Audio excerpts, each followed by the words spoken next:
We are joined now by a six-time Gold Glove Award winner and three-time All-Star and one of the best defensive catchers in Major League history, Jim Sundberg. Aside from his individual accolades, Sundberg helped Kansas City win its only World Series in 1985, and since his retirement as a player, worked as a broadcaster and served as a senior executive vice president for the Texas Rangers until 2014. Jim, how are you today? Good, Landon. Thanks. Good. Glad to be with you.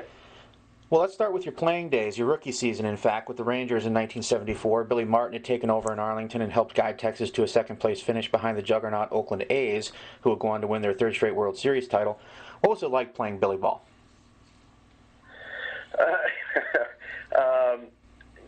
Playing for Billy Martin the first year in '74 was probably the best of the 2 years. He made it through half of '75, but it's not easy. Billy thought the game centered around the catcher because it was my first year. There were some tough moments of having to be chewed on a little bit. So, but Billy had a knack for turning a team around pretty quick, but as much as it was turned around, it also went the other direction as well. So it was not as easy. It's more difficult for a catcher than probably any other positions to play for Billy. And I've recently read the new Martin biography, Baseball's Flawed Genius, where many elite managers, including Tony La Russa and Buck Showalter, stated that Martin's knowledge of the game was unparalleled. What did Martin share with you as a young player that gave you an edge? I mean, other than him getting on you all the time, did he share some information with you that made you a better player and gave you an edge on the field? Not really. It probably set me behind as a catcher in game calling. I think Billy's best asset, I think, was probably his charisma and in trying to motivate and instill some players and I think he wasn't afraid to actually put some young guys out there and try them. In '74, we had 4 award winners. Jeff Burroughs was MVP, Billy was Manager of the Year, Fergie was Comeback Player of the Year, and Hargrove was Rookie of the Year. So there was a lot of things that went right. He was very argumentative with umpires. Wanted me to constantly second guess some of the close calls, and that didn't put me in too good of light with the umpires. It took several years to try to repair those relationships during the time Billy was umpire. So Billy was manager. So anyway, but he understood talent. I think one thing is he was probably a good scout. He kind of knew talent, and knew where to place the guys. Then in the latter part of your career, you were traded to Kansas City and, of course, helped the Royals win it all in '85. KC was down 3-1 in the American League Championship Series to Toronto. They stormed back to force a Game 7. You belted a 3-run triple off of Blue Jays ace Dave Stieb in the 6th inning of that game to put the Royals comfortably ahead, leading to the pennant. Walk us through that at-bat and its result. Well, I got into the on-deck circle, and there was 2 runners on, first and second, and Steve Balboni was hitting. And I think what most hitters will do in the on-deck circle, they'll begin to strategize, begin to think through the at-bat that's coming up. And so in reflecting upon Dave Stieb's previous at-bats that I had with him, I felt like he was going to probably start me off with a slider, and he did. It was for a ball. It was too low. And then the next pitch, he threw a fastball. My hand just kind of exploded. It was a ball up and out over the plate, and my hands exploded. And the wind was blowing down the right field line that night, and the ball was got into the wind a little bit. And Jesse Barfield, the Blue Jays right fielder, pretty tall guy. There's about a 10-foot cyclone fence there in the old ballpark. In replay, the center field camera was looking right down that fence line, and when Jesse went up to look like he was going to go up to try to catch the ball, it bowed the fence out, and right at the point that it bowed, the ball hit right up on top of the fence. So it stayed in, and I had to run around, got a triple and 3 runs scored, and then the whole game changed after that. Would you say that's the biggest hit of your career? Yes, I would say it probably was the biggest hit of my career. Yes, it was. It was a very special moment, something that I had was prepared for. Then in the Fall Classic against the in-state rival St. Louis Cardinals, the Royals were once again down 3-1 and down 1-0 in the bottom of the ninth against flame-throwing reliever Todd Worrell.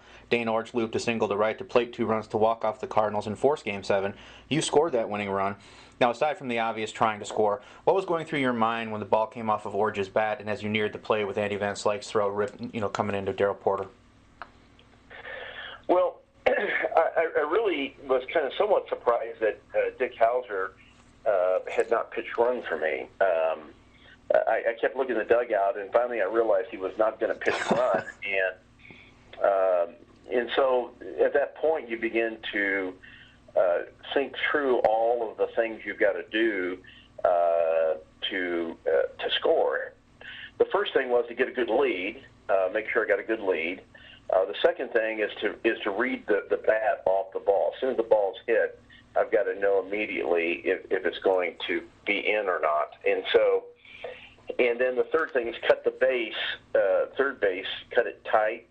Mm-hmm. And then the fourth thing is really responding to the catcher on the slide. So sure enough, I got a good lead. I read the ball well off the bat, knew it was going to be in front of Van Slyke, knew he had a strong arm. I cut third base well, and then Darryl Porter came off the plate toward the infield, mm-hmm. and that allowed me to go to the back side of the base with a head-first dive and touch the base with my left hand. Then you caught 8 Hall of Fame pitchers over the span of your career, including Gaylord Perry and Nolan Ryan. There have to be some stories on the Spitballer and the Express. Oh, yeah. With Nolan, he... I was catching him in spring training of '89, my last year of the year we were teammates. I'd had shoulder surgery on my glove side, my left side, mm-hmm. that winter because of a collision at the plate. And I was, breaking that shoulder in and trying to get it strong again. And he's popping the ball pretty hard and really throwing it hard. And I'm feeling it in my shoulder. And then he kind of steps off the mound very seriously and in a gentleman way and says, get ready. I'm going to start throwing hard now. So, he pretty good, but it would take a long time to tell the Gaylord story. But basically, he never admitted to me that he threw the spitter. But my glove said it, my finger said it, and eventually found out that he kept it on his neck. And there was a very sophisticated way of how he got it to his neck, being in the dugout, and then and what he went through to do that, and what he went through to try to hide it from everybody. Mm-hmm. And so anyway, so it was an amazing deal. And he did get Reggie kicked out one time. Reggie Jackson, he was throwing Reggie one spitter after another, and Reggie got angry with the umpire, and the umpire went out and checked Gaylord and came back and told Reggie he didn't find anything. And then the next pitch was another spitter and struck Reggie out and went nuts. And for after about 10 minutes, the umpire kicked him out of the game and came back to me and said, "Heck," he said, "Heck, Sonny," I said, "I've been umpiring for 2 years now. Gaylord's been throwing that for 22 years. Who am I telling not to throw it?" So he kind of got by with it. So, yeah, there's a lot of stories from those older guys.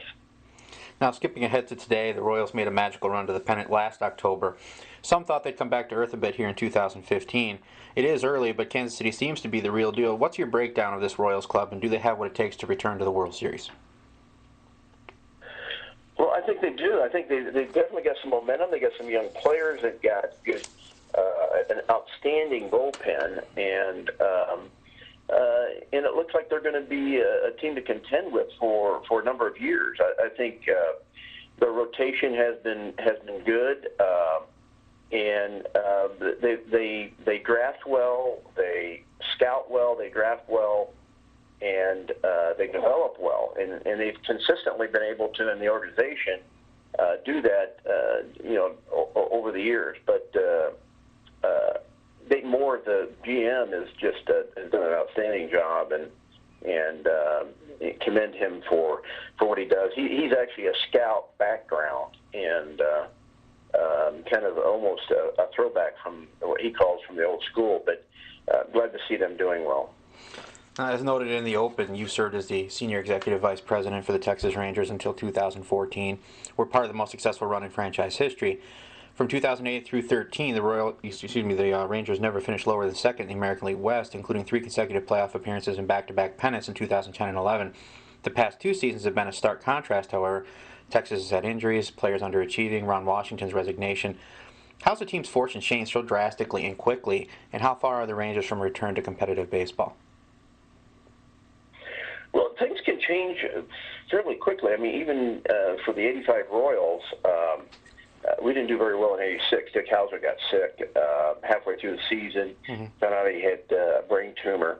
I think Saberhagen got hurt in '86. So injuries and things like that can happen, and it can turn quickly. We had a pretty good team together of Washington and Ryan and Daniels and myself and Thad Levine and a few other people. And, sometimes the teams just run their course. We were getting into a period where we're beginning to lose some of our key players. Josh Hamilton, Dave Murphy, Michael Young, Nelson Cruz, Cliff Lee had helped us in there at one point. And so we were losing. They were returning some players over, and the injury bug happened last year. They're kind of off to a slow start again this year. They've got hit with Darvish being down and Holland being out. And so it's it's a tough deal. If they get back healthy, they might be able to, the pitching staff gets healthy, they might be able to do something. But unless that's in place, it's going to be hard to be consistent. Their rotation, as it sits right now, is I think it's going to be a struggle to get them to a 500 mark. Now, Josh Hamilton won a batting title and an MVP for the Rangers. One of the key cogs in that incredible run that included those consecutive World Series appearances. But there were times when it seemed as though immaturity and attitude issues emerged. Now, since departing, he's had issues with personal demons in Anaheim. Having been an executive with Texas, addiction aside, give us your honest take on Josh Hamilton. Probably the best player in baseball if he wanted to be. I mean, there was one year that he was the American League Player of the Month for April and May, and then was probably the worst player for June and July. I think a lot of us question exactly how much he really wanted to play, how he wanted to apply himself, and when he was able to apply himself, is tremendous results. But I think there's a real question as to whether he wants to do that on a regular basis. He's an extremely talented guy, a likable guy, a guy that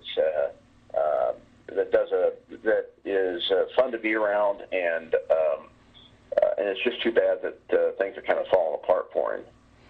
The catchers like Ivan Rodriguez and Johnny Bench are so rare they're generational, but when it comes to the Hall of Fame, I'm curious about Yadier Molina. I asked Bench this question a couple years back, and he said no.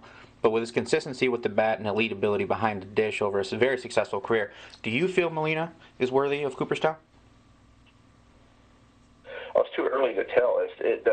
Cooperstown guys, generally catchers have long tenures, and I think how he does in the latter part of his career will probably tell the fact. He's in a nice window right now. If he's able to extend that window for a longer period of time, then it would be obviously one that is really the best player of this time.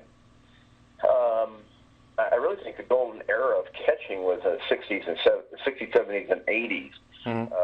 In that time period, there's a lot of really good catchers. I don't think there is so much today, but Molina is at the top of the list, and he catches, receives, blocks, calls a game, hits, and he does all the things you like a top catcher to do, and he's the standout today.